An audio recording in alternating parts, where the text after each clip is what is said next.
प्रेम से बोले शंकर भगवान की जय।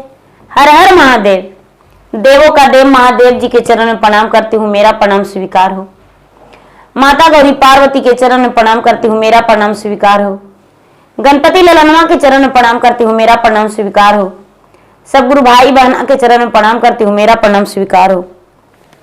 माता और पिताजी के चरण में प्रणाम करती हूँ, मेरा प्रणाम स्वीकार हो। गुरु भाई बहना, मैं एक कथा सुनाने जा रही हूँ। इस कथा को पूरा सुनिए और रहस्य जानिए। आदि नहीं, आदि सुनने में भगवान क्रोधित हो जाते हैं और पूरा सुनने में भगवान प्रसन्न हो जाते हैं। घर में सुख शांति मिलती है, धन की वृद्धि होती है, मन चाहा वर भगवान देते हैं। ऐसे भी ये बहुत ही अच्छी कहानी है। इस कथा को सुनने से आपके घर में खुशियां ढेर सारी आएगी, इसलिए कथा को पूरा सुनिए और रहस्य जानिए। हर हर महादेव, घर घर महादेव। गुरु भाई बहना, एक किसान थे और किसान की पत्नी, किसान के एक ठो बेटी थी। जो बेटी थी तो किसान और किसान की पत्नी कोई पूजा पाठ नहीं करते थे, लेकिन किसान की जो नन्ही सी बच्ची थी वो खेलने जाती थी तो भगवान के मंदिर के सामने वो बैठ के भगवान से कहती थी, हे भगवान, आप भगवान हैं हमें नहीं पता, लेकिन सब आपको भगवान कहते हैं, तो हे भगवान सब पे दया करते हैं, मुझ पे भी दया कर दीजिए। उसे ये नहीं पता था कि दया क्या होता है, धन क्या होता है, परिवार क्या होते हैं, उसे नहीं पता था। धीरे धीरे समय व्यतीत हुआ दीदी, तो बड़ा हुई तो अपने माता पिता को कहती है कि हे माँ, सब कोई मंदिर में पूजा करे जाते हैं, माँ हम हो जाएंगे। तो माँ कहती है कि हे बेटा, पूजा पाठ के तो हम कभी मर में नहीं जाने हैं, तो पूजा तुम कैसे करने जाएगी? नहीं बेटा, तुम नहीं पूजा पाठ करो। क्या पूजा करेगी? हमको क्या दिए हैं भगवान? वो लड़की कहती है कि माँ, भगवान देते नहीं है माँ, खुद को मेहनत करके किसी चीज को पाना पड़ता है, इसीलिए माँ पूजा पाठ हम करेंगे, भगवान के तो क्या दिक्कत है। बहुत मना की किसान की पत्नी, लेकिन वो बच्ची नहीं मानी। जब बच्ची नहीं मानी दीदी, तो पूजा करने लगी भगवान के। अब किसान के पत्नी जो थी, एक ही बेटी थी उसको, तो उसको लगता था कि एक बेटी है, जो कहेगी वो हमको मानना पड़ेगा। बेटी कभी कहती, माँ बगीचे से बेलपत्र ला दो माँ, कभी फूल ला दो माँ, तो कभी फल ला दो माँ, तो प्रसादी ला दो माँ, वो ला दिया करती थी। धीरे धीरे समय बीता तो बड़ी हो गई, तो अपने माँ से कहती है कि देखो माँ, सब लोग तो शादी करवे करते हैं बेटी के, लेकिन हमको ऐसा घर में शादी करना, गरीब रहे तो रहे, लेकिन मेरा इज्जत करे, मेरा मान सम्मान दे। दीदी, जो किसान थे कई घर में घूरे, बहुत घर में घूरे, लेकिन कोई इज्जत मान सम्मान नहीं मिला दीदी। एक घर में गए जो एकदम बिल्कुल गरीब थे, लेकिन उनका बेटा के ब्याह नहीं हो रहा था। अब किसान उसी के घर में चल गए, तो दीदी उनके घर में बड़ी मनी कोठी था। कोठी के सामने अनाज धर दिया। क्या करे भाई साहब, हमको घर में कोई संभालने वाला नहीं है, कोई रखने उठाने वाला नहीं है। देखिए कोठी चूहा काट दिया, नीचे अनाज गिर रहा है पेंदा से। देखिए चावल भी बर्बाद हो रहा है, चना भी बर्बाद हो रहा है। सब लोग अपने अपने काम में व्यस्त रहते हैं, इसको संभालेंगे कौन? बेटा के शादी करना बड़ी जरूरी है। किसान को लगा कि अमीर भी हैं और बड़े प्रेमी भी हैं, इसलिए अपना बेटी के रिश्ता उनके घर में पक्का कर दिए दीदी। किसान का बेटी का ब्याह पक्का हो गया और समय आने पर ब्याह भी हो गया। किसान की बेटी जो नीलमा थी दीदी, नीलमा ससुराल चल गई। जब ससुराल चल गई तो एक तस्वीर मायका से गई थी बक्सा में। जो जिस कमरे में सोती थी उसी कमरे में भगवान की तस्वीर लगा दी।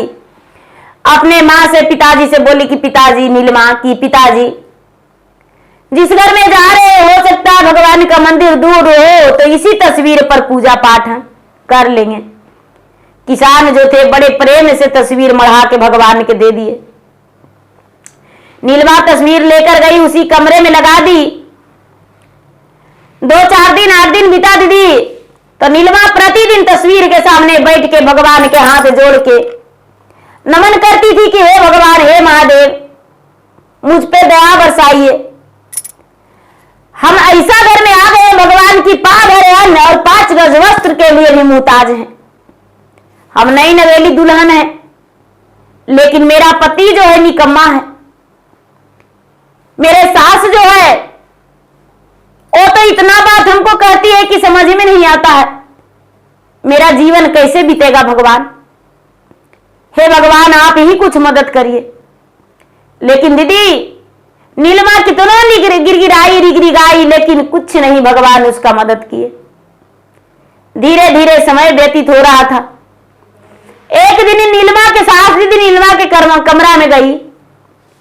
तस्वीर के सामने नीलिमा जो थी बैठी हुई थी हाथ जोड़ के, और भगवान से कह रही थी कि हे भगवान, मुझ पर दया बरसा दीजिए। हे भगवान भोलेनाथ, कुछ तो रहम कीजिए। सास जाके पाल खींच के 2 हाथ दे के बहू के कहती है कि अरे काम चोरनी बहू, तुम हो जे यहां चुपचाप आके और भगवान के भजन ध्यान में लगी हुई हो। काम कौन करेगा? तुम्हारा बाप। पहले जाके काम करो। जो भगवान का तस्वीर टंगा हुआ था दीदी, तस्वीर उठा के दरवाजे पर कूड़ा कचरा में सास पटक के फोड़ के फेंक दी। अब नीलिमा बड़ी दुखी हो गई। कहती है हे भगवान, महीना 2 महीना भी हमको नहीं बीता है, लेकिन मेरा सास मेरे साथ क्या की है अब मुझे समझ में नहीं आ रहा है। क्या करूं भगवान? भगवान के मन में कोसते रह गई दीदी। भगवान उसका मदद समय नहीं किए, क्योंकि भगवान जो है अपने भक्त से परीक्षा बड़ी भारी लेते हैं, और जब परीक्षा लेते हैं तो उसमें भगवान मदद नहीं करते हैं। परीक्षा में देखते हैं कि क्या मेरा भक्त लोग करता है। नीलिमा फिर भी भगवान के भक्ति भजन नहीं छोड़ी, पूजा पाठ करते रह गई। धीरे धीरे 6 महीना 1 साल हो गया तो अपना पति से कहती है कि ये जी, माँ आपको तो मुझे पूजा पाठ करने से रोकती है जी, आप क्या कहते हैं? आप तो निकम्मा के बन के घर में रहते हैं, कोई काम करते तो क्या दिक्कत था। उसका पति जो है, जो 1 डंडा उठा के अपने पत्नी को 4 डंडा दे के कहते हैं कि अरे तुम्हें करने में डर लगता है, हम काहे काम करेंगे? ये मेरा बाप का घर है, तुम्हारा बाप का घर नहीं है। नीलिमा रोने लगी और बोली कि ठीक है। गांव वालों से जाकर बोली कि भैया हमको कोई काम दीजिए। गांव वाला कुछ उसे काम दे दिए दीदी। अब जिसको घर में काम रहता था, जिसका खेत में, वो काम करने लगी। धीरे धीरे समय बीता दीदी। 1 बच्चा हो गया, 2 बच्चा हो गया, 3 बच्चा हो गया। समय बीतते बीतते तीनों बच्चन बड़ा बड़ा हो गया दीदी। अब वो अपना दम पर खुद हो गई। अब किसी के भरोसे वो नहीं रह रही थी, अपने पति के भी भरोसा नहीं रह रही थी दीदी, अपने सास के भरोसे में भी नहीं थी। अब धीरे धीरे समय बीत रहा है दीदी। अपना दम पर कमा रही थी और काम कर रही थी, खा रही थी। भगवान के मंदिर पूजा पाठ सब करती थी दीदी। अब देखिए उसका सास क्या करती थी। नीलिमा जब हाथ जोड़ के दीदी पूजा पे लग जाती थी और भगवान के भोग लगाती थी। भगवान के कहती थी कि हे भगवान, अपना भोग आके स्वीकार कर लीजिए। कोई भी पूजा करते हैं दीदी, तो पूजा करते समय भगवान के कहते हैं कि हे भगवान, आपका हम चरण तो धो दिए हैं, भोग भी लगा दिए हैं, चरण भगवान आप यहाँ पर हम नींव धो के बराबर कर दिए, अच्छा कर दिए हैं, आप आके आसन ग्रहण कीजिए। हम भोग लगा दिए भगवान, आप भोग स्वीकार कर लीजिए, आप आरती स्वीकार कर लीजिए। तो ऐसा ही नीलमा करती थी। भगवान के भोग लगा के कहती थी दीदी आंख मूंद के।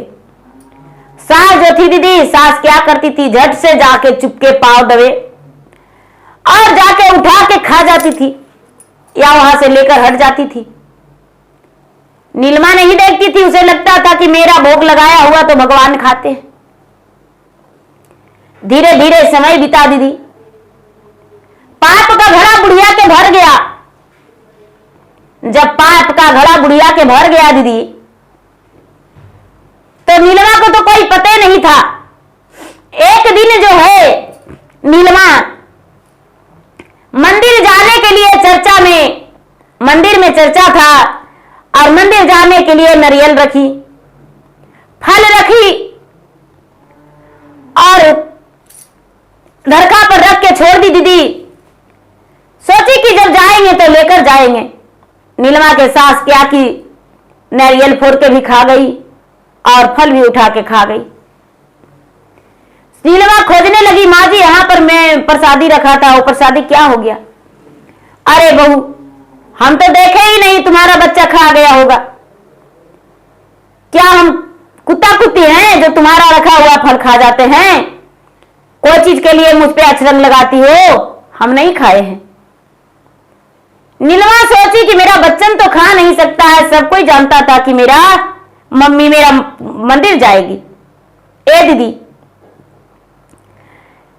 सब कुछ सहन करते रह गई, सब कुछ सहन करते रह गई, इतना सहन की, इतना सहन की कि हद से ज्यादा जो पानी था दीदी सर से ऊपर हो गया। तो दीदी टेहुना भर पानी रहता है तो लोग को लगता है कि पार हो जाएंगे, स्नान कर लेंगे। कमर भर भी पानी रहता है तो लगता है कि स्नान कर लेंगे दीदी या सागर पार हो जाएंगे। पूरा घैचा भर पानी रहता है, गले भर भी तो लगता है कि, लेकिन दीदी सर से ऊपर जब चढ़ जाता है तो लोग अकबका तो उसी में रह जाता है। तो क्या हुआ दीदी, एक दिन नीलमा बोली कि ये सासू मां हम घर में चर्चा कराने वाले हैं, क्या आप सहयोग करेंगे मेरा? नीलमा के सास बोली क्यों नहीं सहयोग करेंगे, क्या करना है बोलो। ए माँ जी आंगन लिप दीजिए। आंगन बड़ी अच्छा से लिपती। माँ जी बेल का पतई ला दीजिए। बेल का पतई ला दी। माँ जी फूल ला दीजिए। ठीक है फूल भी ला दी। ठीक है माँ जी, अब इतना ही आपसे काम था, थोड़ा प्रसादी उसादी है जो धो के रख दीजिए। ए दीदी ये धो के क्या रखेगी, एक दने धोती थी एक दने खाती थी दीदी और बाकी फल को थुकथुका के रखती थी। कुछ खा रही थी कुछ रख रही थी। बोली बहू धो दिए हैं फल के, तो अच्छा धो दिए तो हाँ। नीलमा अनजान थी, उसे नहीं पता था कि मेरे सासू माँ आधे आधे फल को जूठा कर दिए हैं। सब भगवान के भोग लगा दी। अब भोग लगा दी, भोग लगा के चर्चा में बैठ गई। चर्चा में बैठ गई दीदी, सास के बोली कि माँ जी आप भी चर्चा में बैठिए ना। तो सास कहती है कि नहीं बेटी हम चर्चा नहीं सुनते हैं, हमको ये सब पसंद नहीं है, इसीलिए हम बाहर दरवाजा पर बैठते हैं और तुम चर्चा करवाओ। भैया अब क्या होता है, सब लोग चर्चा करवा रहे हैं। नीलमा की सास बाहर दरवाजा पे बैठी हुई है। बाहर दरवाजा पे बैठ के और झुक रही है। वहां एक परीक्षा के लिए महात्मा जी आए, स्वयं भगवान एक महात्मा रूपी धारण करके आए और नीलमा के सास के कहते हैं कि कुछ दान करो, हमको भोजन करा दो, बहुत जोर से भूख लगा हुआ है। नीलमा के सास एगो झाड़ू उठाई और झाड़ू उठा के साधु बाबा के कहती है कि हम खुद को रोज भोजन नहीं करते हैं, तुमको भोजन कराएंगे। अरे एक तो घर उजड़नी बहू आई है हमको घर में, वो जो घर उजड़नी है आज 5-5 केजी फल लाई है, मिठाई लाई है, हलवा पूड़ी बनाई है, लोग के बांटेगी। कितने लोग मेरे घर में, आज तो मुझे जलस हो रहा है। और तुम भी आ गए हो ऊपर से मांगने। नहीं, आज हम तुम्हारा कपारे फोड़ देंगे। ए दीदी, एगो हाथ में डंडा लेके दीदी साधु बाबा के मारना स्टार्ट कर दी बुढ़िया। साधु बाबा अपना जान बचा के भागने लगे दीदी। ब्रह्मा विष्णु जो थे जो ठठा के हंसने लगे, कहने लगे कि शंकर भगवान के वो बुढ़िया से पाला पड़ गया है। सरस्वती लक्ष्मी पूछते हैं कि क्या हुआ महाराज, क्यों हंस रहे हैं इतना? कहते हैं कि देखिए शंकर भगवान अपने आप के बड़ी बड़ा कहलाते हैं, कहते हैं कि हम बहुत बड़े दानी हैं। तो देखिए वो बुढ़िया जो है शंकर भगवान के वो लाठी लेके खेदने जा रही है। 2-4 डंडा देवो की है, कपार जब तक फटेगा नहीं, जब तक छोड़ेगी नहीं। ए दीदी, बुढ़िया जो है बुढ़िया पीछे पीछे और शंकर भगवान आगे आगे जा रहे हैं। देखिए लीला दीदी, कम से कम तो 3 से 4 किलोमीटर दौड़ा दिए शंकर भगवान बुढ़िया के। उधर दीदी थोड़ा थोड़ा जंगल था, नदी के अरार पर झाड़ी था, और नदी के अरार पर शंकर भगवान चल गए दीदी। तो शंकर भगवान नदी में हेल गए और बुढ़िया जो थी नदी में पानी था। बुढ़िया नदी के अरार पर खड़ी है, कहती है कि अच्छा बुढ़वा, दोबारा आओगे तब तेरा कपार फोड़े बिना नहीं छोड़ेंगे, अभी तो हम जा रहे हैं। ए दीदी, बुढ़िया बन सुअर बन गई। शंकर भगवान कहते हैं मुझ पे तू हाथ उठाई हो, बड़ी अच्छा की हो, तुम्हें भुगतना पड़ेगा। बन सुअर बुढ़िया बन गई दीदी, और बन सुअर बन के और गंदा चीज खाने लगी, मलमूत्र उदराई हड्डी सब खाने लगी दीदी। शंकर भगवान तो चुपचाप अपने स्थान पर चल गए, कैलाश पर्वत पे। कैलाश पर्वत पे चले गए दीदी। अभी बुढ़िया क्या करेगी? सुअर बन के और वो नहीं खा रही है। शाम हो गया दीदी, तो नीलमा के जो पति थे, 2-3 भाई थे, देवरानी जेठानी सब कोई थे घर में। शाम हुआ तो सब कोई कहने लगे कि अरे सासू मां मेरे नहीं है। तो लोग जो देखे थे कहते कि अरे आपकी सासू मां, एगो बूढ़ा बाबा आए थे, आप चर्चा करवा रहे थे ना, तो हम अपना बच्चा के लेके बाहर दरवाजे पर अपना खड़ी थे, तो आपके सास से एगो बूढ़ा बाबा बोले कि हमको खाना खिला दो, तो आपकी सास एगो डंडा लेकर और बूढ़ा बाबा के मारने गए थे। फिर उसके बाद नहीं देखे आपकी सास कहां गए। ए दीदी, शाम का समय हो गया दीदी। अब बेचारी छोटकी पुतो छटपट में है कि हे भगवान, हम चर्चा कर रहे हैं, हमको सास कहां चल गई। अपना पति से कहती है कि ए जी, आपकी मां का तो एगो बूढ़ा के मारने गई थी जी, खोज दीजिए, और नहीं तो सब मिलके मेरा प्राण ले लेंगे। अब 3 गो भाई थे दीदी, तीनों खोजने चल गए। लेकिन बुढ़िया को कोई अता पता नहीं। जो बनसुवरिया है दीदी, बनसुवरिया बेटा के देखे हाँ पूरा कर रहा है। बुरा बनसुअर जो है मतलब काटने के लिए दौड़ रहा है। तीनों बेटा कहता है कि नदी के अरार पर एक बनसुअर है, वो हम लोग को तो लगता है जान मार देगा, हम अब नहीं खोजने जाएंगे। पता नहीं कहां गई, मर गई, जी रही है, क्या पता। ए दीदी, बड़की मंजली जो जेठानी थी, वो कहती है कि अरे हम लोग तो तुम्हारे साथ चर्चा में थे, तुम भी थी, माँ जी को बैठने बोले नहीं बैठे, क्या करे, कहां खोजे। सवेरा हो गया, फिर भी बुढ़िया नहीं मिली दीदी। बुढ़िया धीरे धीरे आके दरवाजा के ओर घूमने फिरने लगी। अब लोग उधर से एक डंडा मार रहे हैं, लोग उधर से एक डंडा मार रहे हैं कि अरे गांव में एगो बनसुअर आ गया, किसको कखनी काट लेगा कोई पता नहीं। सब लोग उसको पर डंडे चला रहे हैं। बनसुअरिया जो है जंगलों में नहीं जा रही है, भगवान का महिमा अपरंपार, जंगल में भी नहीं जा रही है। बेटा इधर उधर खोजा, नहीं मिला है। बुढ़िया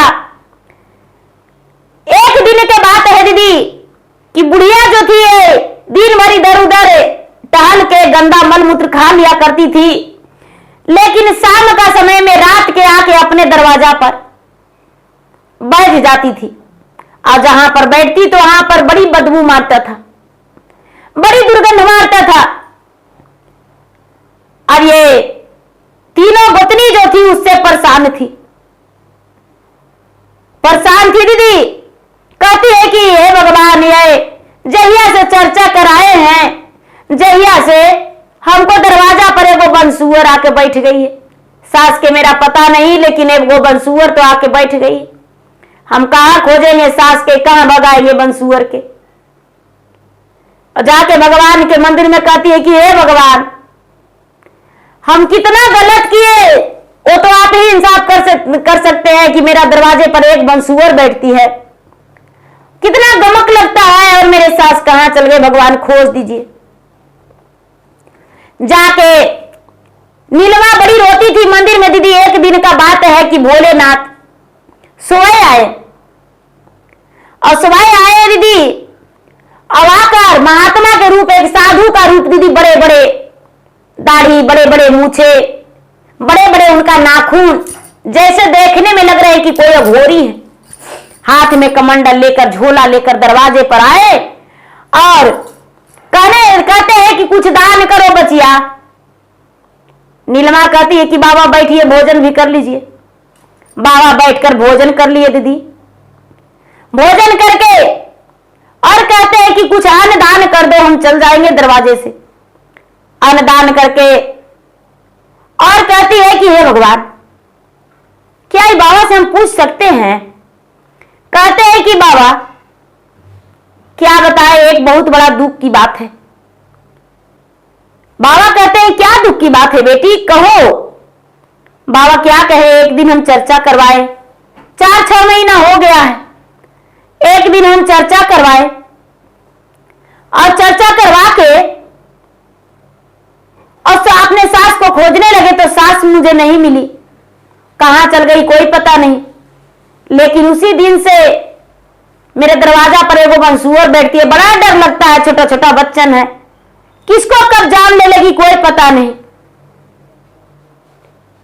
गुरु भाई बहना, बाबा कहने लगे कि देखो बेटी, हम कुछ तो नहीं कर सकते हैं, लेकिन एक उपाय है। एक दिन तू फिर से चर्चा करवाओ, और चर्चा करवा के और कलश में पानी रख देना, और कलश में पानी रख के बेटा, और चर्चा संपन्न हो जाएगा तो पानी छोड़ देना, प्रसादी सबको बांट देना। और जब वो सुअर बैठेगा तो सुअर पर पानी उझाल देना। बेचारी छोटकी बहू कहती है नीलमा कि ठीक है बाबा। शंकर भगवान जो थे दीदी चल गए। रात्रि में उस बेचारी अपने जेठानी से, देवरानी से, सबसे, देवर से, ससुर से, भैंसुर से, सबसे बात की कि देखिए ना, बूढ़ा बाबा आए थे, जो वो उपाय बताए हैं, सुअरिया बैठती है, माँ जी तो मिलवे नहीं किए, और सुअरिया बैठती है तो उसको ऊपर बोले हैं कि पानी छिड़ दीजिएगा, जो कल चर्चा रख रहे हैं। तो ए दीदी सबको चर्चा के लिए हाँ कह दिए कि ठीक है कराओ चर्चा। चर्चा के लिए बेचारी नीलमा अपना घर में तैयारी कर दी। सवेरे होते ही घर अगना लीप पोत सब कुछ की, देवता देवी सब करके और चर्चा कराने का तैयारी की। सब गुरु भैया, सब गुरु बहना उसके घर पहुंच गए। कलसा में पानी रखी, चर्चा संपन्न हो गया। बड़ी खुशी खुशी चर्चा संपन्न हो गया। दीदी प्रसादी बांट रही है तो देखती है कि वो बंसुअरिया बाहर बैठी हुई है। भगवान का महिमा। जाके आंगन में सब कोई बैठे हुए थे, प्रसादी लेके सब लोग खा रहे थे। जाके नीलमा कहती है छोटी बहू बुढ़िया के कि देखिए ना बंसुअरिया आज दिन में बैठ गई, बड़ी डर लगता है। सजाते हैं कल सावा के पनिया उछाल देंगे उसको पर। चलिए ना जरा आप लोग भी, डर लगता है हमको। ए दीदी सब कोई जितना गुरु बहना आगना में जुटे हुए थे दीदी, सब कोई बाहरे गए और बाहरे जाके खड़ा हुए, और छोटी बहू जाके ले जाके कलसा के पानी और अपने सास पर उछल दी, अजब बनसुअर पर उछल दी। अब बनसुअर पर उछलते ही दीदी बनसुहरिया उसका सास बन के खड़ी हो गई। सास बन के खड़ी हो गई दीदी। सब लोग देख के चकित कर रहे हैं कि अरे देखो बनसुहरिया कौन था, ये तो तुम्हारा ससुइये थी। कहती है सास तीनों बहू सास के कि माँ जी आप कैसे बनसुअर बन गए थे, ये कैसे हुआ? तो बुढ़िया कहती है कि हम जैसा किए बेटी वैसा पा लिए। अब तो लगता है कि इस दुनिया में हमको जीना भी बेकार है, चाहे तो जहर मोहर खा के मर जाएंगे, चाहे गंगा डूबी लगा लेंगे। तीनों बहू कहती है कि माँ जी नहीं जहर मोहर खाइए और नहीं गंगा डूबी लगाइए, भगवान के शरण में आप लग जाइए, भगवान के सेवा में आप लग जाइए, तभी आपको माफी मिलेगा। सास कहती है कि बेटी जैसे जो करने की है वो हमको पछतावा है। तुम जो पूजा करने को लिए बैठती थी तो तुम्हारा लगाया हुआ भोग सब हम खा जाते थे, और तुम सोचती थी कि मेरे भगवान आते हैं खा जाते हैं। तू पूजा पाठ के लिए फल प्रसादी कुछ रखती थी तो हम उस उठा देते थे। चर्चा करवाई थी तो हम सारी फल उठा कर दिए थे, जितना समझ में आया था पेट भर के खा लिए थे, और उसके बाद कुछ दांत से काट काट के धर दिए थे। वही भोग में तू लगाई थी, उसी का करने का फल मुझे मिला है बेटी, और कोई बात नहीं। ए दीदी इतना कह के बुढ़िया जो है सबके सामने हाथ जोड़ के कहती है कि बेटी हमको माफ कर दो, हम इतना नीच हरकत किए, ये हरकत का कोई भी मुझे दंड देना है तो मुझे स्वीकार है। बहू कहती है कि माँ जी आपका कोई दंड नहीं हम देंगे, जो देना था भगवान दे दिए दंड, हम नहीं देंगे दंड। हम आपको यही कहते हैं कि आप भगवान के शरण में लग जाइए, चरण स्पर्श कीजिए, धोइए, पूजा पाठ करिए, भगवान के ध्यान कीजिए, नमन कीजिए। बुढ़िया जो थी दीदी उसी दिन से भगवान के पूजा पाठ करने लगी, भक्ति भजन करने लगी दीदी। अब धीरे धीरे समय बीतने लगा, ज्यादा करके उसको भक्ति भजन में, उसको घर में दीदी धन संपत्ति औरों से और बढ़ गया। घर में चारों कोना लक्ष्मी माता विराजमान हो गए, घर में कोई प्रकार का कोई दुख नहीं रहा। सारा लोग कहने लगे कि अरे ये कितना कमाता है जी, इसके घर में इतना धन संपत्ति बढ़ गया। लोग कहने लगे कि कमाने से नहीं होता है, कमा के बुढ़ाने से बर्बाद हो जाता है। लेकिन ये लोग बड़े संभाल के भगवान के ध्यान करते हैं, पूजा पाठ करते हैं, कमाते भी हैं, तभी इनके घर में धन लक्ष्मी है। देखते हैं सुबह के समय में इनके घर में धूप अगरबत्ती जलता है, शाम के समय में घी का दीपक जलता है, कपूर से संझौत पड़ता है। लक्ष्मी माता इसलिए इनके घर में विराजमान है। दीदी धीरे धीरे समय बीता, बुढ़िया का शरीर जो था थक गया। अब थक गया दीदी तो बुढ़िया का अंतिम समय आ गया। जब अंतिम समय आ गया दीदी तो फिर से वही महात्मा बुढ़िया को दर्शन दिए, बुढ़िया को दर्शन दिए दीदी, और कहते हैं कि अरे बुढ़िया तू कुछ मुझे दान करो, कुछ भोजन करा दो। बुढ़िया नजर उठा के देखी तो पहचान गई दीदी। क्षमा मांग के कहती है कि बाबा मुझे क्षमा कर दीजिए, जो हम किए उसका सजा पा लिए, अब वो वाला मत दोहराइएगा। बैठ के आसन ग्रहण कीजिए, बैठिए, और हम तुरंत जल लाते हैं, अपना आपका चरण धोएंगे, हम भोजन लाते हैं, आपका भोजन कराएंगे। बाबा जो थे भोलेनाथ थे, सोए दीदी बुढ़िया के कहने पर बैठ गए, और बुढ़िया थाल में ले जाकर जल बाबा के चरण धोई, चरण धोकर अपने शरीर पर छिड़की, पूरा घर में छिड़की, उनका भोजन ले जाकर करवाई। भोजन बाबा कर लिए, उसके बाद बुढ़िया के आशीर्वाद दिए, दीदी दूधो नहाओ पुतो फलो, तुम्हारा जीवन सुखी हो। और जब तुम इस पृथ्वी पर से सोचेगी कि अभी इस दुनिया में नहीं रहना है हमें, तो मेरा याद कर लेना, तुम्हारे लिए सुंदर सा डोली लेकर आएंगे, फूल का डोली, उस पे बैठ कर चलना। बुढ़िया हाथ जोड़ के कहती है कि हे भगवान, हम बेटा के भी देख लिए, पुतोह के भी देख लिए, पोता के भी देख लिए, पोती के भी देख लिए, छर पोता पर पोता सब देख लिए, नाती नतकुल सब देख लिए। भगवान इसमें देर मत कीजिए, जल्दी से हमको लिए फूल का डोली ला दीजिए। अब हम यहां रहना नहीं चाहते हैं भगवान। साल दूसरा यदि बचेंगे भी तो मेरा शरीर जो है, तन जो है खटिया पर विराजेगा। अब मेरा शरीर जो है मेरा हाथ में नहीं है, चलते हैं तो मेरा देह थरथराता है, बिगा जाते हैं, पांव हाथ टूट जाएगा तो मेरा शरीर का गंजन हो जाएगा। भगवान तनिक भी देर नहीं किए दीदी, तनिक भी देर नहीं किए। भोलेनाथ तुरंत फूल का डोली बुढ़िया के लिए लगा दिए। बुढ़िया जो थी फूल के डोली में बैठ गई, फूल के डोली में बैठ गई दीदी। सारा लोग बुढ़िया के पास जुटे कि अरे अभी तो एगो बुढ़ा बाबा के बुढ़िया खाना खिलाई थी, खाना खिला के अंदर गई और बुढ़िया टुनक गई, तुरंत मर गई।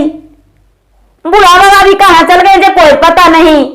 अब बुढ़िया तुरंत बोलते हंसते खाते पीते चलते फिरते बुढ़िया मर गई। हाँ, ये कितना बढ़िया बुढ़िया के मौत हुआ।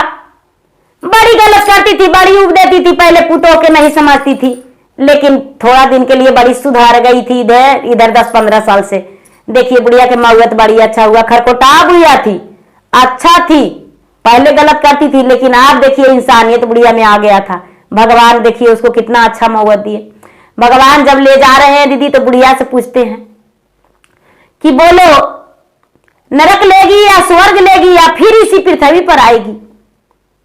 बुढ़िया कहती है कि हे भगवान, नहीं हम नरक लेंगे नहीं स्वर्ग लेंगे, हम आपके शरण में रहेंगे और कुछ नहीं चाहते हैं। भगवान अपने शरण में रख लिए दीदी। बुढ़िया जो थी, बुढ़िया का सुखी जीवन बीता। उसके बहू जो थी, बहू भी अंतिम समय आने पर स्वर्ग की प्राप्ति की। उसका पूरे परिवार सुखी जीवन बिताए। तो एक बहू भक्ति करने वाली पूरे परिवार को तार दी, पूरे परिवार उसके जरिए सुखी जीवन बिताए। कष्ट हुआ लेकिन भगवान ने सुख भी दिए।